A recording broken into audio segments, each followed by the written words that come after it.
Nessa parte da análise, vamos falar agora sobre o fascinante e bem turbulento percurso dos visigodos, desde a liderança de Alarico, primeiro, até o estabelecimento definitivo, né, do seu reino na Península Ibérica. É uma trajetória assim marcada por migrações forçadas, muitos conflitos, alianças bem complexas com o Império Romano e a formação lenta de uma nova identidade política ali no Ocidente. Exatamente. A gente está falando de um povo germânico que as fontes romanas lá no começo chamavam de Tervinge, né? E eles estavam ali navegando nas águas assim turbulentas do finalzinho do Império Romano do Ocidente. Eles não só sobreviveram, como, olha, deixaram uma marca muito profunda na história da Europa. Vamos mergulhar um pouco nas histórias de figuras-chave como Alárico, o cunhado dele, Ataúfo, o Vália, que foi mais pragmático, Teodorico I, o herói lá dos campos catalâunicos, e também o ambicioso Eurico. E para isso a gente se baseia, claro, em fontes da época como Orósio, Isidoro de Sevilha, Jordanes e crônicas que vieram depois, tipo a História dos Godos, além das interpretações dos historiadores mais recentes. Ótimo. Então vamos começar por onde a coisa parece esquentar mesmo. Alarico I. Ele surge com força depois daquela batalha terrível para Roma, Adrianópolis, e o tratado que veio depois, o Feudos, de 382. Ele chegou a lutar pelo Império, né, ao lado do Teodósio I, na Batalha do Frígido, em 394. Mas essa colaboração parece que azedou bem rápido. O que aconteceu ali? Olha, a relação já era tensa desde o começo, mesmo com ele prestando serviço militar. Fontes como Zósimo, por exemplo, apontam para um ressentimento que só cresceu entre os godos. Eles tiveram baixas, assim, pesadíssimas na Batalha do Frígido, lutando lá na linha de frente por Roma, e além disso o Alárico se sentiu desprestigiado. Ele recebeu só o título de comes, que era um posto militar de comando, sim, mas talvez não o alto escalão que ele esperava, sabe? E ainda por cima ficava subordinado a outro líder godo, o Gainas, que alguns viam como de menor status. E tem um ponto crucial, que as fontes também mencionam, que é importante: enquanto os guerreiros godos estavam lá lutando e morrendo por Roma no Ocidente, as terras originais deles lá nos Balcãs foram devastadas pelos hunos. Então ficou aquela sensação de sacrifício não recompensado, né? Entendo a frustração. Faz sentido. E a morte do imperador Teodósio I, em 395, foi o gatilho para essa ruptura? Ele que segurava o acordo, imagino? Foi o catalisador definitivo, sim. A morte de um imperador muitas vezes invalidava os tratados que ele tinha feito pessoalmente. O Alárico viu ali uma janela de oportunidade, ou talvez sentiu que não tinha outra escolha mesmo. Com o povo dele pressionado pela necessidade e ele próprio se sentindo traído ou subvalorizado, né, ele liderou os godos numa série de campanhas. Primeiro na Grécia, depois pressionando a Itália. A relação deles com Roma era essa montanha-russa constante, sabe? Ora eram aliados indispensáveis no campo de batalha, ora viravam inimigos exigindo direitos, terras, suprimentos e, claro, o pagamento pelos serviços militares. E essas exigências eram altas, certo? Antes daquele famoso saque de Roma, em 410, o que o Alárico pedia exatamente? Era muita coisa? As exigências iniciais eram de fato bem ambiciosas, talvez refletindo a força que ele sabia que tinha, né? Ele queria um alto comando militar romano para ele, Magister Militum, queria um subsídio anual bem substancial em ouro, fornecimento regular de grãos para alimentar o povo dele e terras. Terras férteis e seguras para eles se assentarem ali na região da Venécia e Récia, no norte da Itália, nos Alpes. E é interessante notar que mesmo quando ele deu uma moderada nas exigências, pedindo só terras na província de Nórica, que hoje é parte da Áustria moderna, uma área talvez menos estratégica, menos rica, mesmo assim o governo do imperador Honório lá em Ravenna recusou. Essa intransigência romana, talvez influenciada por gente da corte ou pela própria instabilidade política, acabou fechando as portas para uma solução negociada. E essa recusa levou diretamente ao impensável, o saque de Roma em 410. Muitas interpretações, como a gente lê em algumas análises, tipo a do San Serrano, veem esse ato não só como pilhagem, mas quase como uma cobrança desesperada pelos serviços não pagos e pelos acordos que não foram cumpridos. É uma perspectiva válida, sim. O saque em si durou 3 dias e, embora tenha sido, claro, traumático para a mentalidade romana, talvez o objetivo principal do Alarico não fosse só a destruição ou o saque material desenfreado. Ele buscava reconhecimento político e recursos para o povo dele. E ele conseguiu algo valiosíssimo. Além dos bens materiais, ele levou reféns de altíssimo nível, inclusive a Gala Placídia, que era a própria meia-irmã do imperador Honório. Imagina, uma moeda de troca de valor incalculável. Só que aí o destino interveio. O Alarico morreu de repente, pouco depois, em 411, lá na Calábria, no sul da Itália. Algumas fontes dizem que ele estava planejando cruzar para a África, buscando terras e trigo. O capítulo dele terminou de forma bem abrupta. Nossa, com a morte inesperada do Alarico, fica a pergunta: quem ia preencher esse vácuo? Quem ia guiar os visigodos nesse momento tão crítico?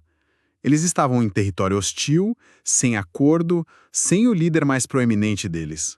A liderança passou para o cunhado dele, o Ataúfo, e aqui a gente tem um vislumbre fascinante do pensamento de um líder bárbaro da época, através do que o historiador contemporâneo Orósio escreveu. Ele conta que o Ataúfo tinha um plano inicial bem radical: transformar o Império Romano numa gótia.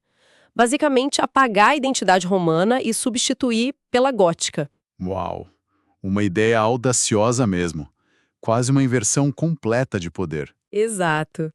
Mas, segundo o Orósio, o Ataúfo percebeu, com a experiência prática de liderar o povo dele e interagir com as estruturas que já existiam, que os godos, por causa da barbárie indômica deles, isso nas palavras do Orósio, né, que era romano e cristão, claro, não tinham a capacidade ou talvez nem a inclinação para obedecer às leis e manter a ordem complexa do Estado romano.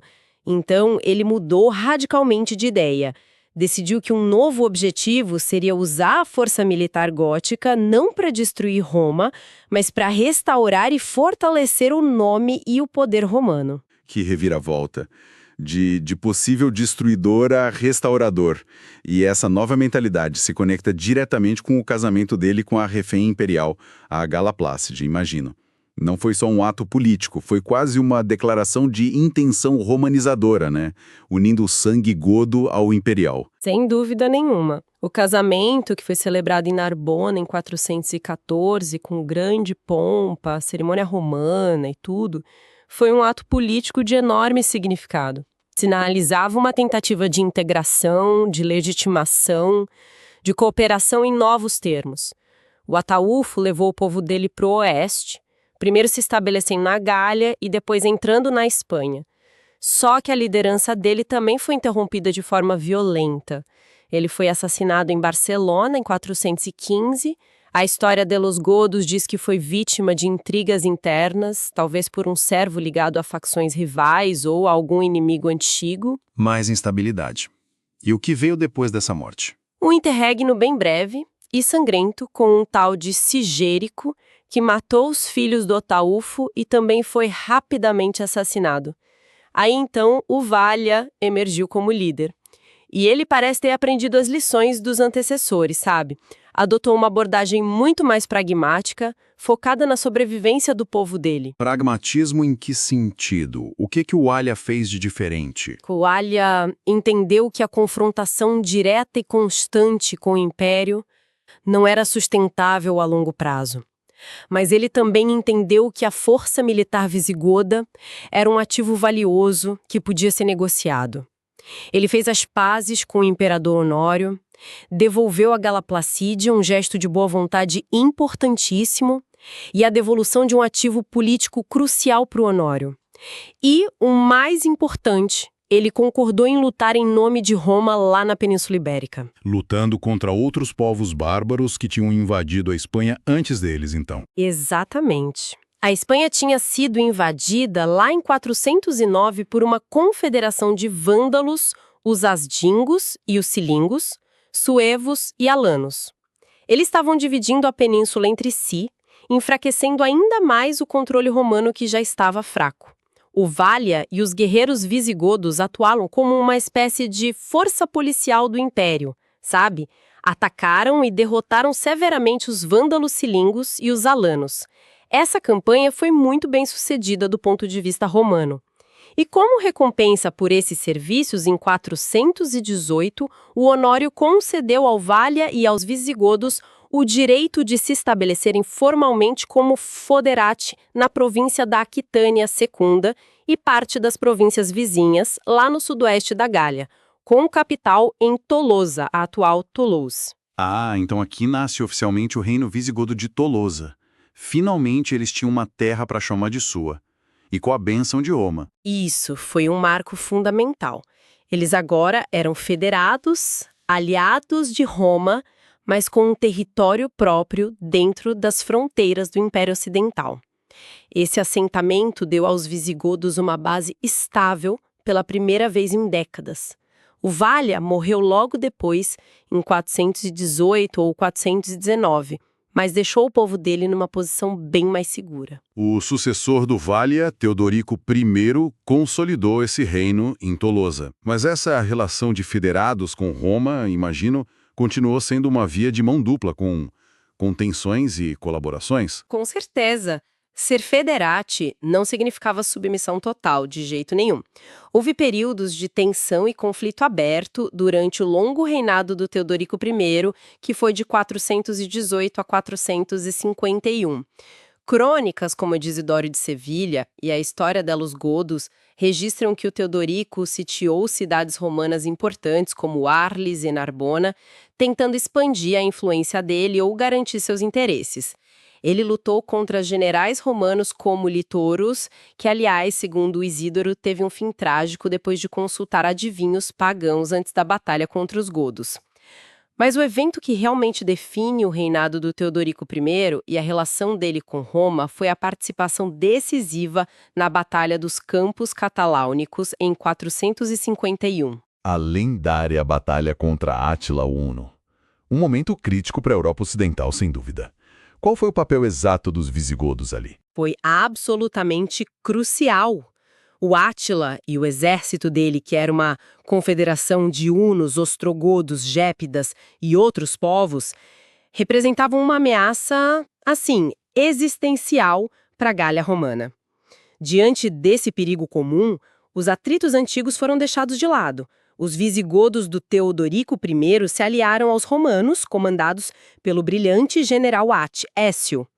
O historiador godo Jordanes nos dá um relato interessante da disposição das tropas. O Écio e os romanos na ala esquerda, os visigodos do Teodorico I na ala direita, que era a posição de honra e de maior impacto, né?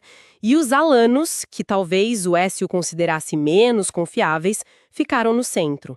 Do outro lado, o Átila estava no centro com os seus guerreiros hunos, enquanto os ostrogodos e gépidos formavam as alas. Uma batalha de proporções épicas, realmente. E foi nela que o Teodorico I encontrou seu fim. Sim, um fim heróico segundo as crônicas. A história dos godos descreve como ele cavalgava entre as tropas, incentivando os guerreiros, quando foi atingido por um dardo. Jordanes até especifica que foi lançado por um nobre ostrogodo do lado de Átila. Aí ele caiu do cavalo e foi pisoteado até a morte na confusão do combate, que foi feroz.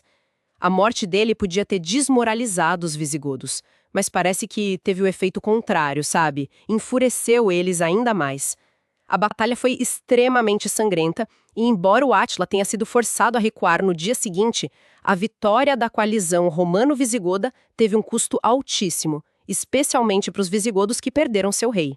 O filho dele, o Turismundo, foi aclamado rei ali mesmo, no campo de batalha. Depois da passagem do Teodorico I e dos reinados mais curtos dos filhos dele, Turismundo e Teodorico II, chegamos a Eurico, que reinou de 466 a 484. Ele parece ter levado o reino visigodo a um novo patamar de poder e independência, né? Aproveitando o declínio final de Roma no Ocidente. Como que se deu essa expansão, especialmente em direção à Espanha? O Eurico foi um líder notavelmente capaz, muito ambicioso e pragmático. Ele testemunhou a deposição do último imperador romano do Ocidente, o Rômulo Augustulo, lá em 476. Esse evento tornou o conceito de feudos, de ser um aliado federado de um império que, bom, não existia mais no Ocidente, completamente obsoleto. O Eurico percebeu o vácuo de poder e agiu de forma decisiva. Ele rompeu os últimos laços formais com a autoridade imperial, que agora residia só em Constantinopla, muito distante, e partiu para a ofensiva. Expandiu agressivamente o território visigodo na Gália, conquistando quase tudo ao sul do rio Loire, incluindo a importante região da Provença. E, crucialmente, intensificou a conquista e a consolidação do domínio visigodo na Espanha. A Espanha estava então fragmentada e vulnerável nessa época. Extremamente vulnerável. A administração romana já vinha se desintegrando há décadas. O reino suevo estava confinado lá no noroeste, na Galécia. Havia áreas controladas por poderes locais e talvez alguns focos de resistência dos chamados bagaudas, que eram grupos de revoltosos rurais, um sintoma claro dos problemas sociais do Baixo Império. O Eurico explorou essa fragmentação toda, conquistou a Tarraconense e outras regiões importantes, empurrou os suevos ainda mais para o canto e estabeleceu de fato a hegemonia visigoda sobre a maior parte da Península Ibérica. Ele transformou o reino de Tolosa num verdadeiro império gótico ocidental. E para administrar esse território enorme e diverso, ele tomou alguma medida legal específica para dar uma unidade? Sim, e essa é uma das maiores realizações dele. O Eurico é famoso pela promulgação do Codex Euritianus, por volta de 475. Esse foi um dos primeiros e mais importantes códigos de leis germânicas escritas. E o que é notável nele é que combinava costumes góticos com a forte influência do direito romano vulgar e, crucialmente, se aplicava tanto aos súditos godos quanto aos romanos dentro do reino dele. Isso foi fundamental para criar uma base legal para um Estado independente multiétnico, sabe? Indo além de ser só um líder militar tribal. E é um detalhe interessante que, ao contrário de tantos outros líderes da época, o Eurico morreu de causas naturais em Arles em 484. O reinado dele realmente estabeleceu as bases para um reino poderoso, cada vez mais focado na Espanha. O sucessor de Eurico foi o filho dele, Alarico II, que reinou de 484 a 507. O reinado dele, no entanto, parece marcar uma inversão de fortuna. Frequentemente, ele é visto como um líder menos capaz que o pai. Essa avaliação é justa considerando os desafios que ele enfrentou? Olha, é uma avaliação comum, mas talvez um pouco simplista.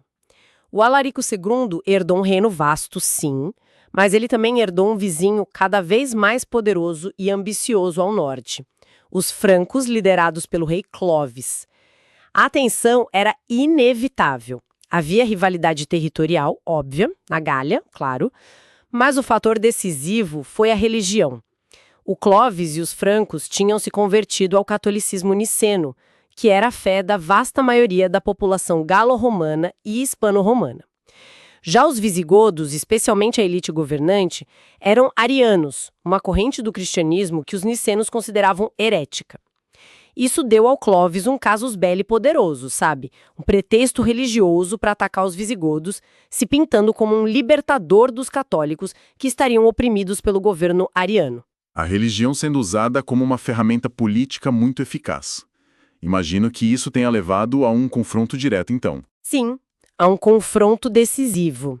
A Batalha de Vouillé, perto de Poitiers, em 507, foi o clímax desse conflito crescente. As fontes, como o historiador franco Gregório de Tours, narram a batalha, e o resultado foi desastroso para os visigodos.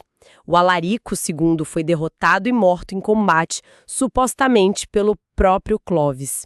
Essa derrota significou a perda da maior parte dos territórios visigodos na Gália, incluindo a antiga capital Tolosa. Foi um golpe quase mortal para o reino. Quase mortal. O que impediu o desaparecimento completo do reino visigodo naquele momento? A intervenção de uma figura externa poderosa. Teodorico o Grande, o rei dos ostrogodos lá na Itália.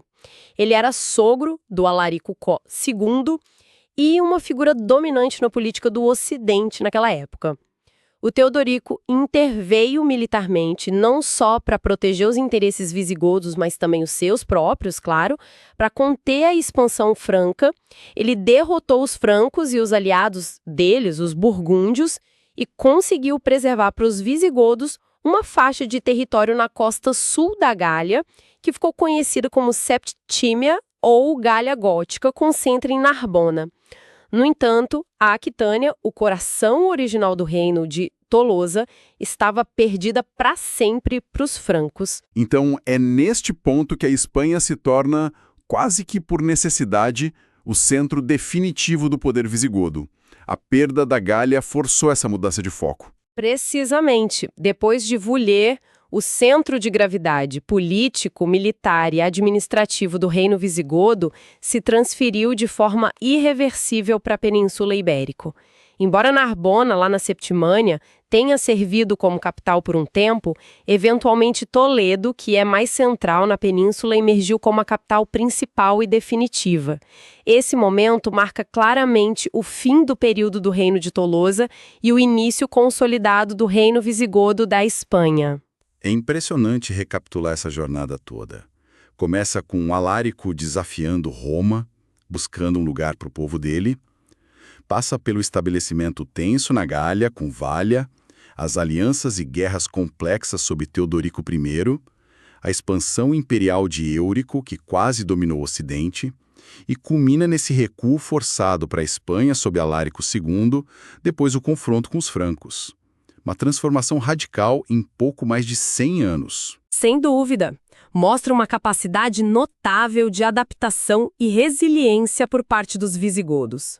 Eles não foram meros espectadores, sabe? Foram protagonistas nos eventos cataclísmicos que marcaram a transição da Antiguidade Tardia para a Idade Média.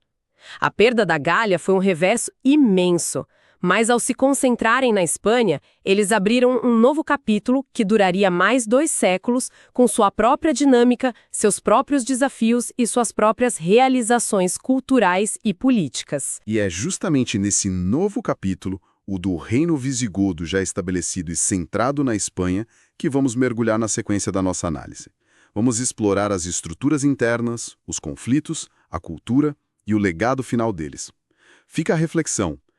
Essa capacidade de reorientar o foco para a Espanha depois de uma derrota tão grande foi puramente uma questão de sobrevivência ou já continha ali as sementes de uma identidade hispanogoda única que estavam por vir? Algo para a gente pensar enquanto avançamos. Nessa parte da análise, vamos falar agora sobre o reino ostrogodo na Itália. Olha, a gente está entrando num período bem fascinante, né? Logo depois da queda do Império Romano do Ocidente. Vamos dar uma olhada em como esse reino surgiu, como é que Teodorico o Grande governou aquilo tudo e aquela teia complexa de relações, sabe, com a população romana local e, claro, com o Império Bizantino lá no Oriente. As fontes que a gente tem aqui, elas pintam um quadro de um líder tentando equilibrar mundos muito diferentes. Exatamente. É uma história de pragmatismo político, uma tentativa de coexistência que foi meio forçada pelas circunstâncias, né? E, claro, cheia de conflitos que, pareciam inevitáveis. Teodorico tentou criar algo novo, tipo um experimento mesmo, tentando harmonizar tradições godas e romanas, bem ambicioso para a época. O ponto de partida, assim, histórico, é 476, né? Com a deposição do Rômulo Augustulo, o último imperador do Ocidente, pelo líder germânico Odoacro. A Itália, então, tinha um novo mestre. Mas a situação não era tão simples, né? Ainda tinha o Império do Oriente ali observando. Correto. Odoacro controlava a Itália, mas a sombra de Constantinopla era longa. O imperador Zenão, lá no Oriente, viu o Odoacro com muita desconfiança. Talvez como um tirano ou, no mínimo, um poder autônomo que ele não tinha sancionado. Aí o Zenão vê uma solução. Nos ostrogodos, que eram liderados pelo Teodórico, daquela dinastia Amal, bem prestigiosa, ele essencialmente convida, entre aspas, o Teodórico a invadir a Itália. Um convite com segundas intenções, imagino. Qual era exatamente o acordo que o Zenão propôs? Teodórico ia ser um novo imperador ocidental? Ou era outra coisa? A visão do Zenão era mais sutil, sabe? Ele queria que Teodorico governasse a Itália em nome do império. A ideia era tirar o Odoacro e colocar alguém, teoricamente, mais alinhado com Constantinopla. E isso sem que Zenão precisasse gastar os próprios recursos numa campanha militar direta. Esse status de governar em nome do imperador tinha até um termo, né? Praeregnare. Era um jeito de manter a ficção da unidade imperial, tipo assim. E para o Teodorico, quais eram os riscos e os benefícios de aceitar essa oferta? Era só pela rica Itália mesmo ou tinha uma ambição maior ali em jogo? Olha, a Itália era, sem dúvida, um prêmio imenso. Terras férteis, cidades ricas, uma população com habilidades. Para um povo como os ostrogodos, que vinha de décadas de migração, de conflito nos Balcãs, era a chance de um assentamento estável, próspero. O risco era uma guerra longa, custosa, contra o Odoacro, que não é um líder fraco, né? E tinha incerteza sobre a relação futura com Constantinopla. Mas a oportunidade era grande demais para ignorar. A campanha militar então começa. Foi uma conquista fácil? Tipo, chegou e dominou? Longe disso. Foi uma luta bem árdua. Teodorico mostrou sim sua capacidade militar, com vitórias importantes logo no início, como lá em Isonzo e Verona, em 489. Mas o Odoacro resistiu muito, chegou até a impor derrotas aos godos, como em Faenza. Isso mostra que não foi um passeio, né? A balança só pendeu mesmo para o Teodorico depois da Batalha do Rio Ada, em 490. E mesmo essa vitória não selou o fim da guerra logo de cara. Não. Odoacro recuou para Ravenna, que era a capital dele, e Ravenna era uma fortaleza natural, cercada por pântanos, muito difícil de atacar. O que veio depois foi um cerco longo, desgastante, que durou quase 3 anos. A resistência foi bem feroz, custosa para os dois lados. E aí a gente chega no famoso fim do Odoacro, uma história que sempre chama atenção pela brutalidade, né? Como é que foi isso? Esse é um episódio que realmente marca a transição para o governo do Teodorico. Em 493, depois daquele cerco interminável, um acordo foi finalmente feito. Aparentemente, o tratado previa um governo conjunto da Itália. Aí, para celebrar essa paz, organizaram um banquete lá em Ravenna. Só que durante a festa, num ato de traição bem calculada, Teodorico atacou o Odoacro pessoalmente. As fontes descrevem um golpe de espada violentíssimo na clavícula, eliminando o rival de forma dramática. E, claro, assegurando que não haveria divisão de poder nenhuma. Uma paz selada com sangue. Nossa. Logo depois disso, as fontes falam que o exército godo aclama Teodorico como rei, né? Seguindo a tradição germânica. Isso deve ter ligado todos os alarmes lá em Constantinopla, que ainda o via, pelo menos oficialmente, como seu representante, sobre aquele status de pré-regna. Com certeza gerou tensão. O Zémon já tinha morrido, o novo imperador era o Anastácio, mas a percepção em Constantinopla era de grande suspeita. A aclamação pelo exército, aquele ritual bárbaro de elevação do rei, soava como uma declaração de independência, entende? Não como a ação de um agente imperial. Para os bizantinos, parecia que tinham só trocado um problema, o Odoacro, por outro, potencialmente maior, que era o Teodorico. Mas Teodorico tentou administrar essa percepção. Ele chegou a se declarar imperador ou algo assim? Ele foi muito cuidadoso nesse ponto. Evitou usar o título imperial, de imperator ou todas as insígnias imperiais. Ele se chamava Rex, rei, à maneira germânica. No entanto, o fato de ser aclamado pelo seu exército vitorioso no seu novo território, isso consolidava o poder dele localmente, né? Mas criava uma ambiguidade fundamental na relação com o Oriente. Era um equilíbrio delicado desde o comecinho. Certo. Teodorico agora é o governante indiscutível da Itália.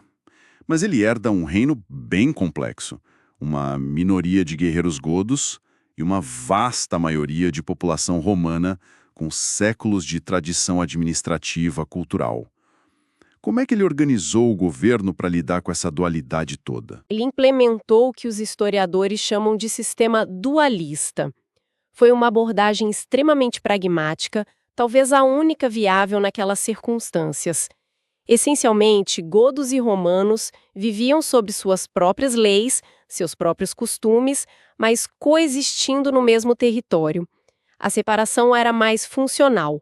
Os godos formavam a espinha dorsal militar e a nova elite proprietária de terras, assentados principalmente no norte. Os romanos, por sua vez, continuavam a gerir a máquina administrativa civil. Isso significa que a elite romana perdeu poder e influência com a chegada dos godos? Era de se esperar que sim, né? Surpreendentemente, não necessariamente. Em muitos aspectos, a administração civil romana foi cuidadosamente preservada. Teodorico era um líder militar, não um burocrata. Ele precisava da expertise romana em direito, finanças, administração, para fazer o reino funcionar. Há argumentos de que a classe senatorial em Roma manteve e talvez até tenha aumentado sua influência nos assuntos de Estado sob Teodorico, possivelmente mais do que os senadores lá em Constantinopla, sob o controle direto do imperador. Era uma troca. Expertise administrativa por manutenção de status, de privilégios. E o papel dos godos nessa estrutura? Onde eles se encaixavam no dia a dia, além da função militar? Eles eram, sem dúvida, a classe dominante militarmente.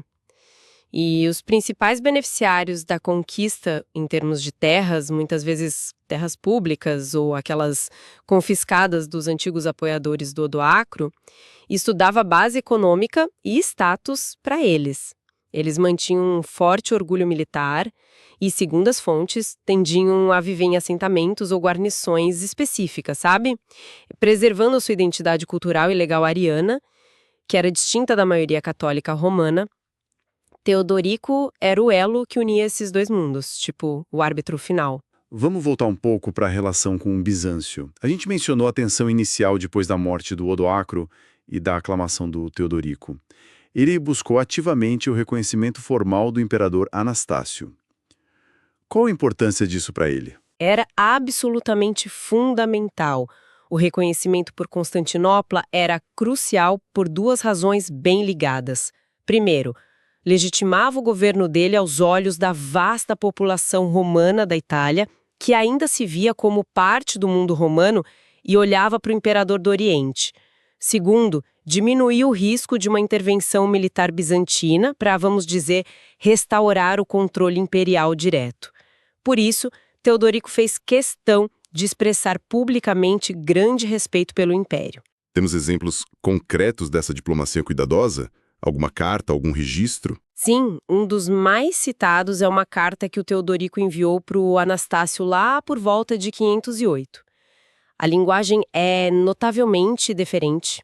Ele afirma algo como: nossa realeza é uma imitação da sua, um modelo do bom propósito. Na medida em que seguimos vocês, superamos todas as outras nações. É uma retórica que busca claramente acalmar Constantinopla, sabe? Apresentando o reino dele quase como um posto avançado da civilização romana, mesmo sendo governado por um godo. Uma linguagem de quase subordinação. Mas, na prática, ele agia como um subordinado? Ou era só da boca para fora? Na prática, ele governava a Itália com total autonomia. Anastácio, talvez percebendo a realidade do poder do Teodorico e precisando de estabilidade no Ocidente para focar em outros problemas, acabou cedendo. Em 497, ele formalmente reconheceu Teodorico. Ele até enviou de volta as insígnias imperiais ocidentais que Odoacro tinha devolvido para o Zenão anos antes. Foi um gesto simbólico importante. Mais tarde, em 506, Anastácio chegou a apresentar Teodorico ao Senado romano como governante a quem ele tinha confiado o Ocidente. E Justino, o sucessor de Anastácio, o chamaria de Praecelsus Rex, rei muito excelso. Um título honorífico bem significativo. E a imagem pública de Teodorico, como é que ele se apresentava visualmente para reforçar essa posição única, meio rei bárbaro, meio governante romano? A representação visual era a chave, né? Temos algumas pistas importantes. O famoso mosaico na Basílica de Santo Apolinário Novo, em Ravenna, o retrata com trajes que podem ser interpretados como tendo elementos imperiais, como o manto púrpura. No entanto, há um debate se esses detalhes específicos não foram adicionados ou alterados mais tarde, já no período bizantino. É complicado. Mais concreto é um medalhão de ouro, encontrado em Senigallia, que o mostra de perfil, com um diadema simples, um manto preso por uma fíbula de joia, uma imagem que mescla elementos da realeza germânica com a retratística romana. E claro, a gente não pode esquecer o impressionante mausoléu dele em Ravenna, uma construção monumental, com aquela cúpula feita de um único bloco maciço de pedra. Nossa, um testemunho inequívoco de poder e pretensão duradoura. Um aspecto frequentemente elogiado no Teodorico é a política de tolerância religiosa dele. Sendo ele um godo ariano, governando uma Itália majoritariamente católica nicena, como isso funcionava na prática? Não era uma fonte constante de atrito? Era uma fonte potencial de atrito enorme. E a forma como Teodorico lidou com isso é bem notável. Ele adotou uma política pragmática, quase secular antes do tempo, poderíamos dizer. Ele compreendeu que impor a fé ariana dele à maioria católica seria politicamente suicida. A sua famosa frase, dirigida aos judeus de Ravenna, mas aplicável a todos, resume bem a política dele. Religionem imperare non possumus, quia nemo cogitur ut credat invitus. Não podemos impor religião, pois ninguém pode ser forçado a acreditar contra a sua vontade. Isso é bastante avançado para o século VI.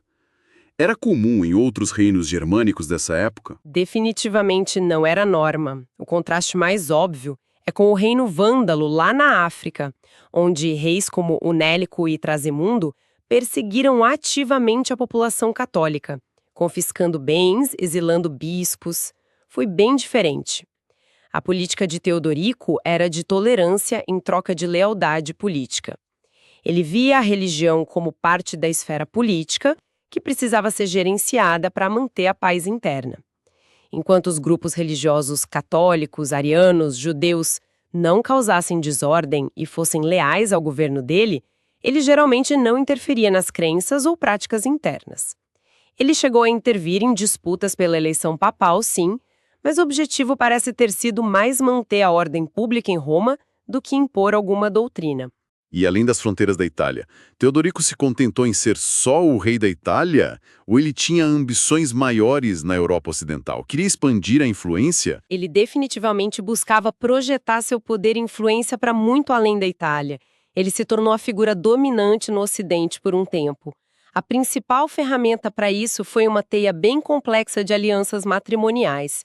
Ele casou as filhas, irmãs, sobrinhas com reis e príncipes dos visigodos, vândalos, burgúndios, francos, turíngios, tentando criar uma rede de poder centrada na dinastia dele, os Amalos. E funcionou? Essas alianças dinásticas se traduziram em poder real, em controle, ou ficou só no papel? Tiveram um sucesso misto, mas houve um caso notável, a Espanha visigótica. A filha dele, Teodegoda, casou-se com Alarico II, rei dos visigodos. Quando Alarico foi morto em batalha contra os francos, lá por 507, o filho dele com a Teodegoda, o Amalarico, neto do Teodorico, era só uma criança. Aí Teodorico interveio, não apenas como protetor, mas efetivamente como regente do neto por muitos anos. Interessante, ele chegou a governar diretamente a Espanha visigótica nesse período, ou foi só uma influência à distância? Foi muito mais que influência. Ele enviou um dos generais mais confiáveis dele, um godo chamado Teudo, ou Teudes, para governar a Espanha em nome dele e do Amalarico. O Teudo estabeleceu uma corte lá, administrou o reino visigodo por quase 2 décadas, mantendo a Espanha firmemente na esfera de influência ostrogoda. As fontes sugerem que essa foi, de fato, a única vez que a dinastia Amal conseguiu lucrar de forma tão direta, tão tangível, com essas complexas políticas matrimoniais. E além da diplomacia e dos casamentos, Teodorico também usou a força militar para expandir seus interesses. Lá por 504, 505, ele voltou a atenção para os Balcãs. O general dele, Pídzia, liderou uma campanha bem-sucedida que conquistou a Panônia, Sírmia, uma região estratégica perto do rio Danúbio, expulsando os gépidas. Isso não o colocou em rota de colisão direta com o Império Bizantino, que também tinha interesses naquela região, imagino. Inevitavelmente. Essa expansão ostrogoda para o leste levou a um confronto militar direto. As forças de Teodorico, sob o comando do Pídzia, enfrentaram um exército bizantino que incluía aliados búlgaros, perto de Horel Marge, lá na atual Sérvia. As fontes relatam uma vitória ostrogoda significativa e tem um detalhe curioso que mencionam. O exército de Teodorico incluía um nobre romano descrito como tendo um coração godo, lutando ao lado deles. E o comandante bizantino derrotado, Sabiniano, era filho de um antigo rival militar do próprio Teodorico, lá dos tempos antes da Itália. Velhas rivalidades ecoando décadas depois, né? O reinado de Teodorico, então, apesar de começar com violência e ser mantido por um equilíbrio bem complexo, parece ter trazido uma estabilidade considerável para a Itália.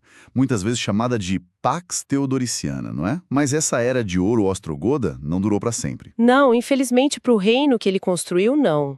Ele começou a se desintegrar relativamente rápido após a morte dele em 526.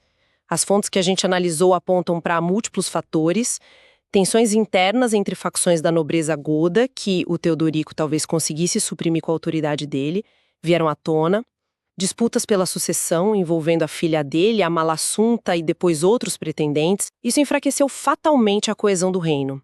Além disso, a relação, aquela cuidadosamente calibrada com a elite romana, começou a se deteriorar nos últimos anos de Teodorico e piorou muito depois. E imagino que lá em Constantinopla eles estivessem observando essa instabilidade com bastante interesse. Exatamente. O imperador Justiniano, que subiu ao trono logo depois da morte do Teodorico, tinha ambições grandiosas de restaurar o Império Romano na antiga glória, sabe? Reunificar o Oriente e o Ocidente. A crise de sucessão e a fraqueza percebida no reino ostrogodo deram para o Justiniano o pretexto perfeito. Isso levou àquela longa e devastadora Guerra Gótica que começou em 535 e se arrastou por quase 20 anos. Uma guerra que marcou o fim do reino ostrogodo, basicamente. Sim, uma guerra extremamente brutal que devastou a Itália.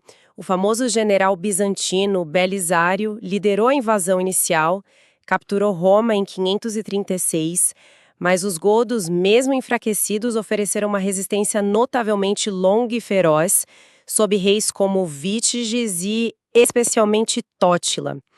A guerra deixou a península em ruínas e dizimou tanto a população goda quanto a romana. Foi terrível. No entanto, é interessante notar um detalhe final que as fontes apontam. Mesmo no meio dessa guerra desesperada, até a rendição do rei Vítiges em Ravenna, lá em 540, os godos continuaram a exercer o direito de aclamar seu próprio rei dos godos e italianos. Isso mostra a força da identidade real e da estrutura política que o Teodorico tinha criado, né? Que persistiu teimosamente mesmo quando o fim já parecia inevitável. Olhando para trás, então, o reino ostrogodo na Itália sob Teodorico foi realmente um capítulo complexo e fundamental na transição do mundo antigo para o medieval. Uma tentativa ousada, talvez, de fundir duas culturas, duas tradições legais, sob uma única coroa. Sem dúvida. E embora o experimento não tenha sobrevivido por muito tempo após seu fundador, ele nos mostra muito sobre liderança carismática, a necessidade de pragmatismo político e como as circunstâncias históricas podem forçar soluções bem inesperadas. A figura do Teodorico, sabe, tentando ser esse Rex godo e, ao mesmo tempo, o mantenedor da civilitas romana, continua sendo um estudo de caso fascinante sobre poder e identidade na Antiguidade Tardia. Fica a pergunta para a gente refletir. Será que a tentativa de Teodorico, por mais habilidosa que fosse, já carregava em si as sementes da própria destruição? Quão sustentável era, sim, a longo prazo, manter essa estrutura dualista, com dois povos vivendo lado a lado, mas sob leis e costumes distintos, unidos apenas pela figura do rei? Na sequência, a análise deste fascinante período continua. Nessa parte do assunto, vamos falar sobre a fascinante transformação dos visigodos na Península Ibérica. Como exatamente um povo que chegou como aliado militar de Roma, sabe? Sempre em movimento, acabou construindo um reino tão influente e, bom, duradouro na Espanha. Essa é a grande questão, né? As fontes que a gente analisou para essa conversa, elas dão umas pistas bem importantes sobre essa jornada toda. A gente vê momentos cruciais, desde, assim, os primeiros passos meio incertos na península, tendo que lidar com outros poderes, até essa busca mais ativa por consolidar um reino unificado, sabe? Tentando juntar povos, tradições diferentes, tudo sob uma única coroa. Não foi, assim, um processo simples nem linear, viu? E a nossa missão aqui é justamente mergulhar nessas fontes para entender como essa transição aconteceu. Vamos investigar as estratégias políticas, as figuras que, fizeram a diferença e aqueles momentos que definiram mesmo a formação do Reino Visigodo de Toledo. Certo, vamos começar a desembrulhar essa história.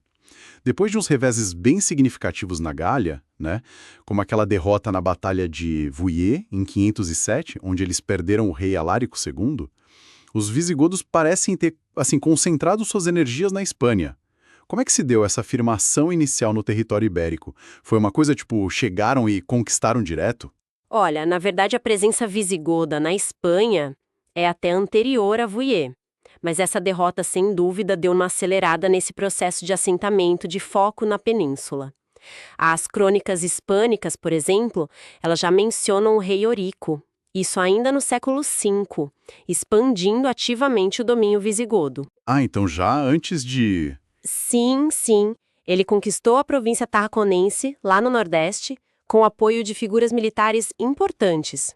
Algumas fontes mencionam títulos como comes, né? Que seria algo como um conde, talvez um comandante militar regional. Nomes como Galtérico e Eldefredo aparecem. Interessante, então já tinha uma estrutura militar e administrativa ali funcionando. E essa expansão era só com godos ou tinha mais gente envolvida? Nem sempre. As fontes mostram um cenário bem mais complexo, na verdade. Tem o caso de um Dux Hispaniarium, que era um título romano, né, para um comandante militar de alto escalão na Espanha, um cara chamado Vincêncio, que acabou aderindo à causa do Eurico. Nossa, um romano aderindo aos godos. Exato. Isso mostra que não era só uma invasão bárbara pura e simples, sabe? Era um jogo de poder, com alianças que mudavam, envolvendo também a aristocracia e os militares locais de origem romana. Era um cenário bem fluido. Entendi. E nesse cenário todo, Mérida parece ganhar um destaque especial nas fontes nesse período inicial, né? Qual era a importância estratégica dessa cidade? Mérida, a antiga capital da Lusitânia romana. Ela virou rapidamente um centro administrativo e estratégico fundamental para os visigodos.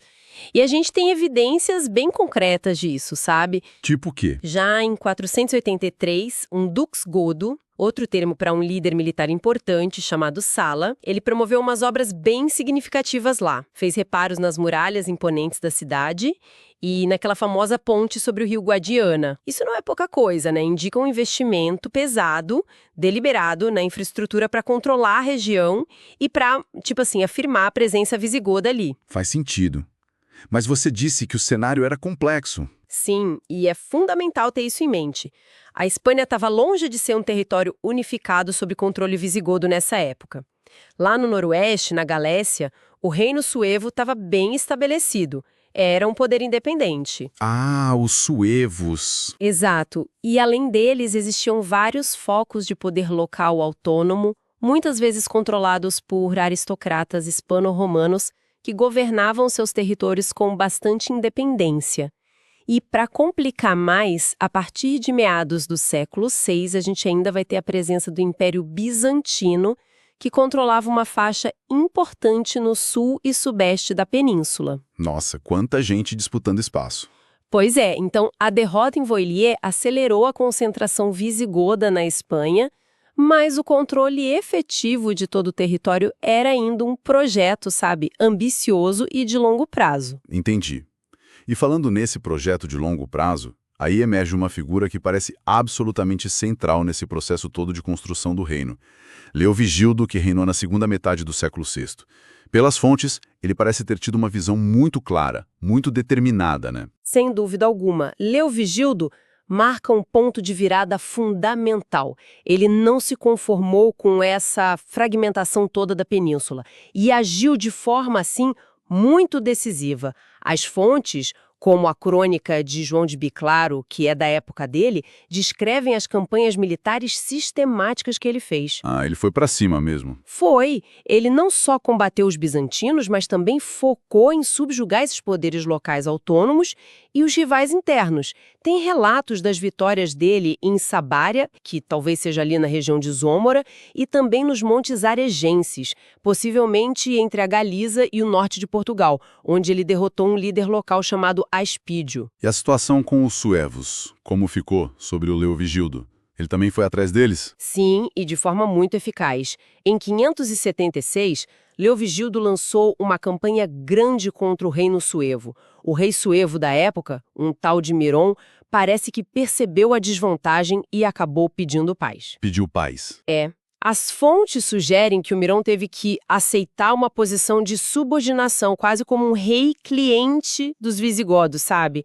Embora a anexação definitiva mesmo do reino suevo só tenha ocorrido um pouco depois, já no reinado do Recaredo, filho do Leovigildo. Essa campanha de 576 já mostrava claramente a força militar e a intenção do Leovigildo de ser o poder hegemônico na península. O objetivo era claro, criar uma entidade política mais coesa, unindo godos e hispano-romanos sob a autoridade dele. E além das conquistas militares, o Leovigildo também tomou umas medidas para fortalecer a própria instituição da monarquia, né? E talvez garantir que o projeto dele tivesse continuidade depois dele, certo? Exatamente, ele tomou duas medidas muito significativas nesse sentido. Primeiro, em 573, ele fez algo bem inovador para a tradição visigoda, que tendia a ser mais eletiva, né, de escolher o rei. Ele associou os dois filhos dele, o Hermenegildo e o Recareu, diretamente ao trono. Tipo, já preparando a sucessão. Isso. Foi uma tentativa clara de estabelecer uma sucessão mais hereditária, fortalecendo a dinastia dele e a própria monarquia contra aquelas disputas de poder que sempre rolavam nas sucessões. E segundo, ele consolidou Toledo como a capital definitiva do reino. A Urbis Regia, literalmente, a cidade real. Toledo como capital fixa. Exato. Isso deu ao reino um centro político, administrativo e simbólico que antes era mais itinerante, mais difuso. Mas apesar desses avanços todos na unificação territorial, no fortalecimento da monarquia, tinha uma divisão profunda que continuava ali, né? A religiosa. Os visigodos eram, na maioria, cristãos arianos, enquanto a grande maioria da população hispano-romana seguia o catolicismo niceno. Como é que o Leovigildo lidou com essa questão tão sensível? Esse era, de fato, o maior obstáculo para a unidade plena que ele buscava. Leovigildo era um ariano convicto e tentou resolver a questão religiosa, mas, assim, a partir de uma perspectiva ariana. Ele acreditava que era possível unificar a Espanha sob a fé ariana. Tentou impor o arianismo. Não exatamente impor pela força de cara, mas ele tentou tornar o arianismo mais palatável. Em 580, ele convocou um sínodo, uma reunião de bispos, mas só os arianos, lá em Toledo. A ideia era reformular ou, suavizar certos aspectos do arianismo para torná-lo mais aceitável para os católicos. Uma das propostas, por exemplo, era que os católicos que se convertessem ao arianismo não precisariam passar por um novo batismo, que era um ponto teológico muito controverso na época. Bastaria a imposição das mãos por um bispo ariano e aceitar a comunhão ariana. Uma tentativa de meio termo. Filho, Cristo e o Espírito Santo sendo vistos como subordinados inferiores ao Pai. E isso era, absolutamente inaceitável para a ortodoxia católica nicena, que defendia com unhas e dentes a igualdade divina das três pessoas da Trindade, como tinha sido definido lá no Concílio de Nicéia séculos antes. Por isso, essa tentativa de compromisso teológico não deu certo, não conseguiu atrair a população católica. E quando essa persuasão teológica não funcionou, ele partiu para outros métodos. Sim, diante da resistência católica, Leovigildo aumentou a pressão. As fontes falam de períodos de perseguição, com o confisco de propriedades da Igreja Católica e o exílio de bispos importantes que se recusaram a aderir ao arianismo ou a colaborar com o projeto dele. Imagino que isso tenha gerado mais tensão ainda. Com certeza. O caso mais emblemático é o de Massona, o bispo católico de Mérida, que era uma figura muito respeitada. Ele foi exilado pelo Leovigildo porque se recusou firmemente a se converter ao arianismo e, um ponto crucial, porque ele se negou a entregar as relíquias de Santa Eulália, que era a padroeira da cidade e um símbolo fortíssimo da fé católica local. Essa intransigência dos dois lados mostra como a questão religiosa continua sendo um foco de tensão e divisão até o fim do reinado do Leovigildo. Então, a tentativa do Leovigildo de unificar o reino sob o arianismo, bom, não deu certo. Mas aí entra em cena o filho dele, o Recaredo, que assume o trono em 586 e toma um caminho completamente diferente. Aqui a história dá uma virada impressionante, né? Exatamente. Recaredo parece ter aprendido com a experiência do pai. Ele percebeu que insistir no arianismo, que era a fé da minoria governante, era um obstáculo intransponível para a verdadeira consolidação e para a paz interna do reino. Por isso, ele promoveu uma mudança radical, histórica mesmo. O que ele fez exatamente? No famoso Terceiro Concílio de Toledo, que ele convocou em 589, o Recaredo, junto com grande parte da nobreza visigoda, e os bispos arianos, que ainda restavam, abjurou publicamente o arianismo. Eles declararam formalmente a adesão ao catolicismo niceno, a fé da vasta maioria da população hispano-romana. Foi, sem dúvida nenhuma, um dos momentos mais decisivos e transformadores de toda a história visigoda. Uau! E qual foi o impacto real dessa conversão, assim, para além do ato simbólico lá no concílio? Como isso mudou o reino na prática? Olha, o impacto foi gigantesco e se desdobrou em várias camadas. De imediato, removeu a principal barreira religiosa e cultural que separava a elite governante goda da população hispano-romana. Isso abriu caminho para uma fusão social e cultural muito mais profunda entre os dois grupos, algo que o Leovigildo até desejava, mas que a política religiosa dele impedia.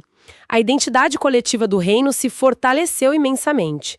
A estrutura da Igreja ariana foi, de forma até que relativamente rápida, absorvida pela Igreja Católica. Bispos arianos que se converteram junto com o rei muitas vezes mantiveram suas dioceses, só que agora como bispos católicos. Interessante. E fora da Espanha, como isso repercutiu? Também teve grande repercussão. O Papa Gregório Magno, lá em Roma, que era uma figura de enorme autoridade na época, celebrou a decisão do Recaredo e estabeleceu laços com o reino visigodo agora católico. Ele enviou presentes, relíquias preciosas para o Recaredo, incluindo, segundo a tradição, um fragmento da Vera Cruz, o Lignum Crucis, um pedaço da cruz de Cristo. Essa relíquia se tornou um símbolo poderosíssimo de legitimidade e sacralidade para a monarquia visigoda católica. Nossa, um pedaço da Veracruz. E aquela ideia de uma pátria goda que aparecia nos documentos, como a conversão afetou isso? Fortaleceu e deu um novo significado para essa ideia. O conceito de pátria gentiesque gotorum, a pátria do povo godo, que já era mencionado em documentos oficiais, como no próprio juramento de fidelidade estabelecido lá no Terceiro Concílio de Toledo, ganhou um sentido muito mais amplo e inclusivo com a unidade religiosa. Agora, não se tratava mais só da pátria da elite étnica goda, mas potencialmente de todos os habitantes do reino, unidos sob a mesma coroa e, o que é crucial, sobre a mesma fé católica. A religião passou a ser, o principal cimento da identidade coletiva do reino. Com essa unidade religiosa finalmente alcançada, como é que o reino se organizou em termos de leis, de administração? Essa mudança na fé se refletiu na maneira de governar? Sim, a unificação religiosa foi um passo decisivo que abriu o caminho para uma maior unificação também nas esferas legal e administrativa, embora tenha sido um processo que continuou a se desenvolver ao longo do século VII.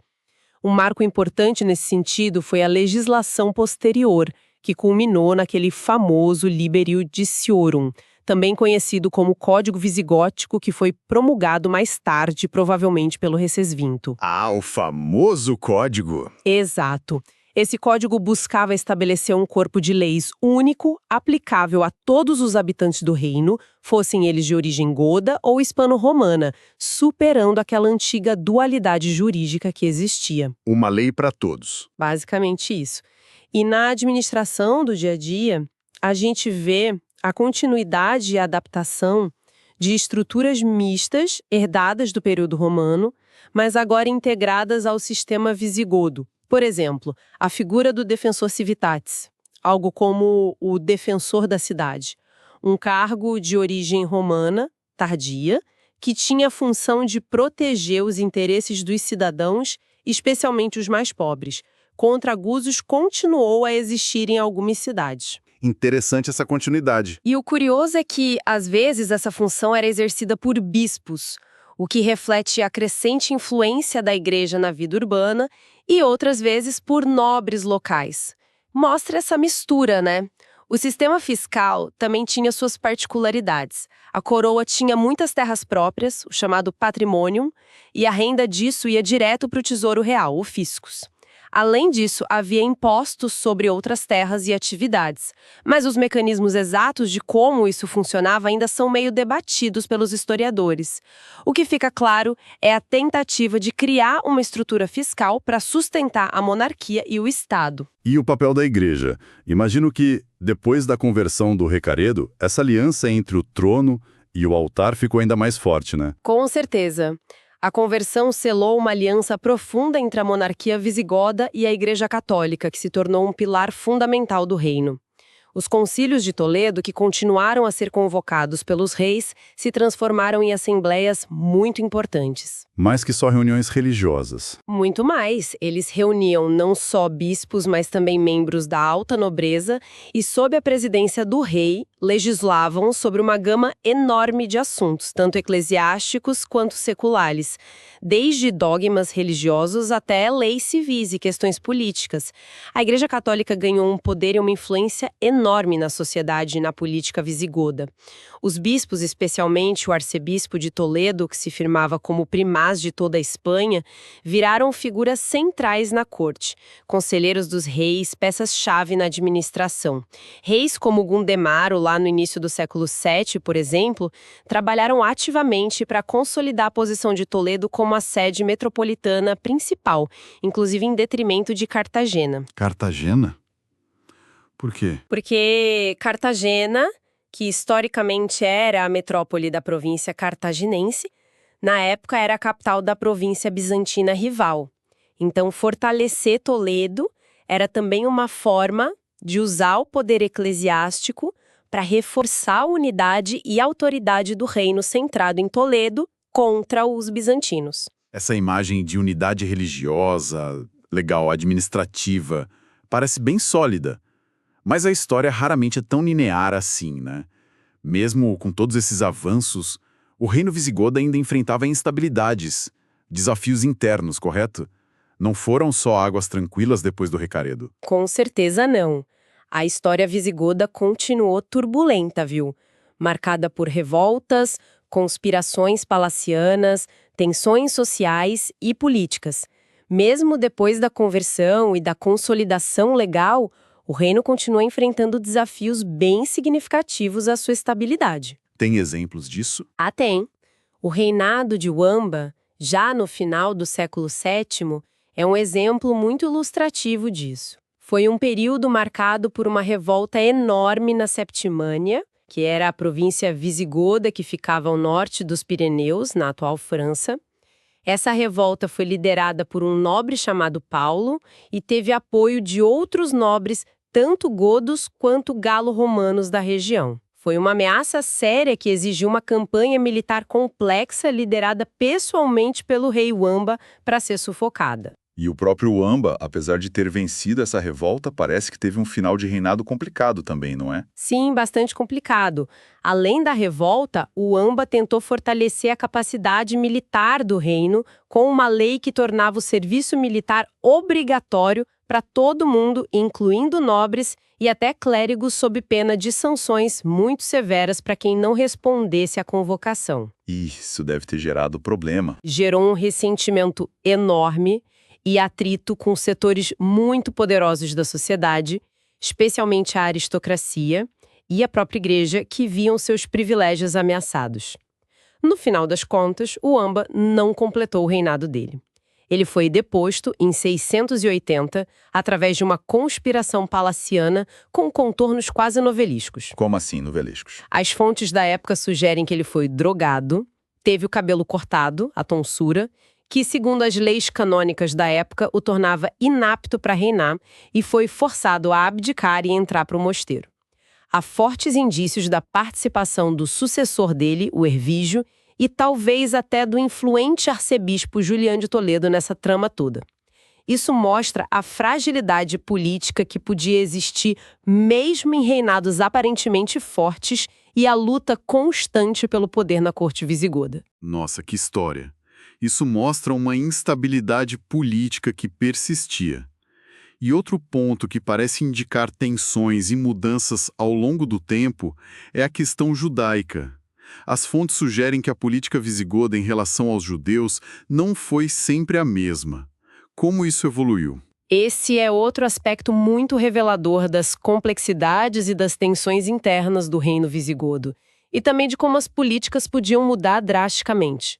As fontes indicam que, comparativamente, os visigodos do período ariano e mesmo os primeiros reis católicos, como Recaredo, demonstraram uma relativa tolerância com as comunidades judaicas que viviam na península há séculos. Uma tolerância relativa. Sim, relativo, especialmente se a gente comparar com a situação em outros reinos bárbaros, como o dos vândalos na África, que foram muito mais persecutórios. No entanto, essa postura mudou radicalmente em reinados posteriores, especialmente a partir do século VII. Reis como Sisebuto, lá no início do século VII, já implementaram políticas de conversão forçada, e essa tendência se agravou drasticamente mais tarde. Sob o rei Égica, no finalzinho do século VII, a legislação antijudaica atingiu níveis de severidade extremos. Extremos como? O 17º Concílio de Toledo, realizado sob a influência dele, chegou a decretar medidas drásticas, a dispersão das comunidades judaicas, a proibição das práticas religiosas deles, a separação das crianças das famílias para serem educadas como cristãs e a redução de todos os judeus à condição de servos da coroa. Meu Deus, que brutalidade. Por que isso? As razões exatas para esse endurecimento brutal são debatidas, né? Mas possivelmente estavam ligadas a um clima crescente de insegurança, a temores de conspirações internas, talvez acusando os judeus de colaborarem com inimigos externos, como os bizantinos ou, mais tarde, os muçulmanos que começavam a surgir como ameaça no norte da África. Essa mudança radical na política em relação aos judeus mostra que o reino visigodo continuava a enfrentar tensões profundas e a evoluir nas suas políticas internas, nem sempre de forma linear ou progressista, sabe? E que a busca pela unidade podia levar também à exclusão e perseguição de minorias. Analisando tudo isso, a gente vê uma trajetória realmente impressionante. Os visigodos começaram como guerreiros federados, buscando um lugar no Império Romano em desintegração e acabaram se tornando arquitetos de um reino complexo e, relativamente duradouro na Espanha. Um reino que, apesar das dificuldades, conseguiu em grande medida fundir diferentes culturas, superar divisões religiosas profundas através de uma decisão política crucial e criar uma identidade própria. Precisamente. É uma história notável de adaptação, conflito e, por fim, de uma busca constante por síntese, por unidade. A monarquia visigoda, especialmente a partir das figuras transformadoras de Leovigildo, com sua visão de unidade territorial e política, e Recaredo, com sua decisão pragmática pela unidade religiosa, buscou ativamente construir essa coesão. Eles lançaram as bases para uma entidade política que, mesmo com suas fragilidades inerentes e tensões internas que nunca desapareceram completamente, deixou um legado profundo e duradouro na Península Ibérica. Um legado importante, então. Muitas fontes da época e muitos historiadores depois veem no Reino Visigodo de Toledo o verdadeiro germe da Espanha futura, sabe? A primeira tentativa significativa de unificação política, cultural e religiosa da península sobre uma única coroa e uma única fé. Fascinante. É um período da história ibérica cheio de complexidades, de reviravoltas. E, claro, tem muito mais para a gente explorar sobre esse mundo visigodo. Na sequência, nossa análise continua mergulhando em outros aspectos dessa sociedade e do seu legado. Mas fica a pergunta para nossa reflexão. Até que ponto essa fusão entre godos e hispano-romanos, cimentada pela fé católica, foi realmente completa em todos os níveis da sociedade? E quais sementes de instabilidade, talvez ligadas à própria estrutura de poder da monarquia, meio eletiva, meio hereditária, as rivalidades da nobreza ou as tensões sociais e religiosas que a gente viu persistir, permaneceram ali, latentes, nesse reino aparentemente consolidado, talvez já preparando o terreno para o seu colapso relativamente rápido diante da invasão muçulmana no início do século VIII.